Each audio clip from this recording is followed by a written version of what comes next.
titandisa tichitange sezvamanzwa toda kuti titaure pamusana pema-drugs.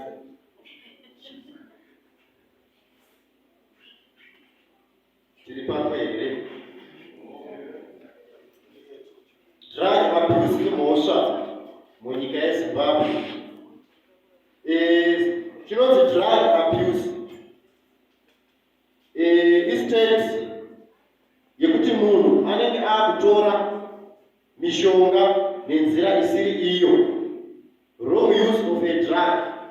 And a drug is anything other than food that can be ingested or introduced in the body system that may alter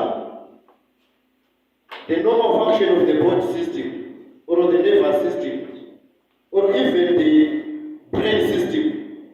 Ndiyo inonzi drug abuse. Wrong use or misuse of anything that is not food that is introduced to the body alters kana kuti dangerous drugs atina. With me here, tine pharmaceutical drugs, the dangerous drugs.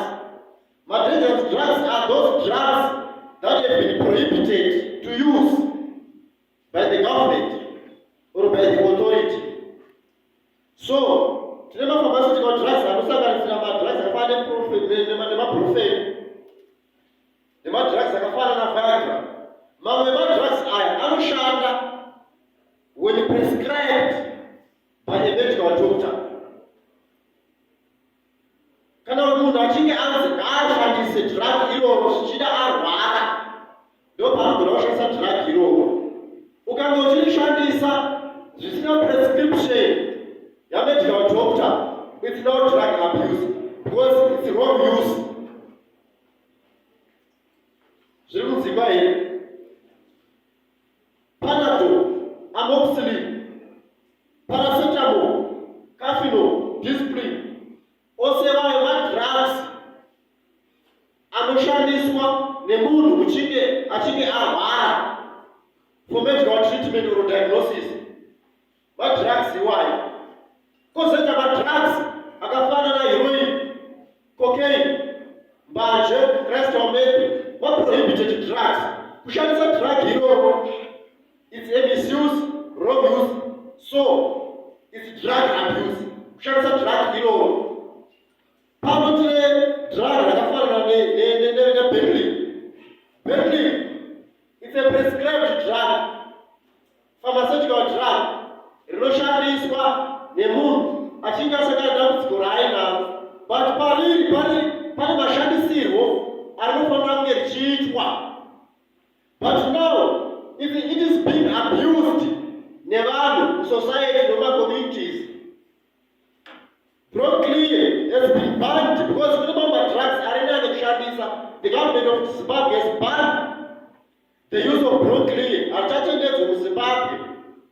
Though here richiwanikwa, riri kupinda nenzira dzisiri idzo muZimbabwe. It's a cough syrup. Tine prohibited drugs akafanana nebetaso or Epitem. Skin lightening creams, they are prohibited to use in Zimbabwe. Haabvumidzwe. Pane vanoshandisa vachida vana kuti vatsvuke. Haribvumidzwe muZimbabwe. Tine madrug akafanana nembanje, marijuana, yakafanana iri fresh, ndei yakabatwa naConstable Sivanga beside me. Kana yaprocesswa inenge yadai, haibvumidzwe muZimbabwe, yakarambidzwa zvachose kuisenzesa imhosva. Tine drug rakafanana zvakare rinoshandiswa yezvino rinonzi crystal meth, rinoshandiswa richishandisirwa chinhu ichi kaNSeva Power. Haribvumidzwe crystal meth kuti rishandiswe. Vamwe vanoriziva richinzi guka, mutoriro, dombo kana glasi. Haribvumidzwe muZimbabwe.